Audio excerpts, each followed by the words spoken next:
Je ne désire pas la mort de celui qui meurt, dit le Seigneur, l'Éternel. Convertissez-vous donc et vivez. Ézéchiel 18, 32.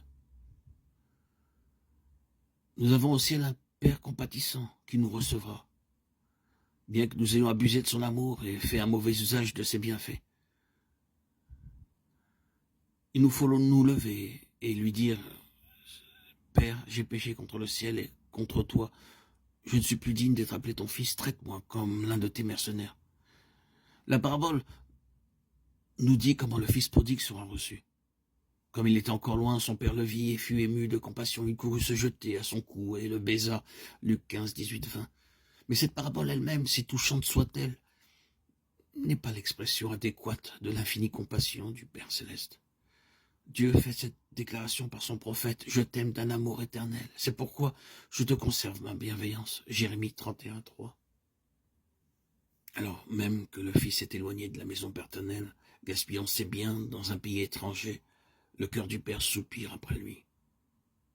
Et chaque désir qui s'éveille dans l'âme du malheureux et le pousse vers Dieu n'est que le tendre plaidoyer de l'Esprit Saint qui le sollicite, le supplie, l'attire vers son Père.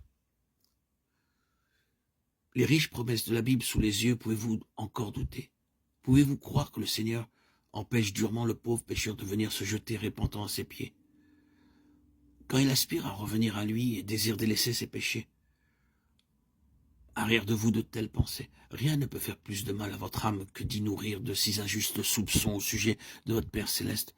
Il hait le péché, mais il aime le pécheur au point qu'il s'est sacrifié lui-même pour lui dans la personne de Jésus-Christ.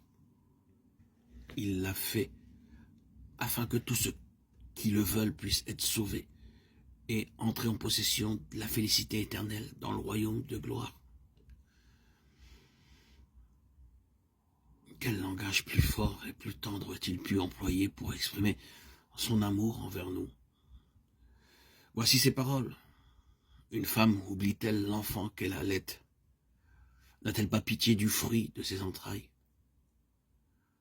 Quand elle l'oublierait, moi je ne t'oublierai point. Ésaïe 49, 15. Élevez vos regards, vous qui doutez et qui tremblez, car Jésus vit et intercède pour vous. Remerciez Dieu pour le don de son cher Fils et demandez-lui qu'il ne soit pas mort pour vous en vain. L'Esprit vous invite aujourd'hui. Venez à Jésus de tout votre cœur et vous pourrez vous réclamer de sa grâce. En lisant les promesses divines, souvenez-vous qu'elles sont l'expression d'un amour et d'une compassion inexprimables. Le grand cœur de l'amour infini se penche irrésistiblement vers le pécheur. En lui, nous avons la rédemption par son sang, la rémission des péchés. Éphésiens 1, 7. Oui. Croyez seulement que Dieu est votre secours. Il désire restaurer dans l'homme son image morale. Quand vous vous approcherez de lui par la confession et la repentance, il s'approchera de vous avec la miséricorde et le pardon.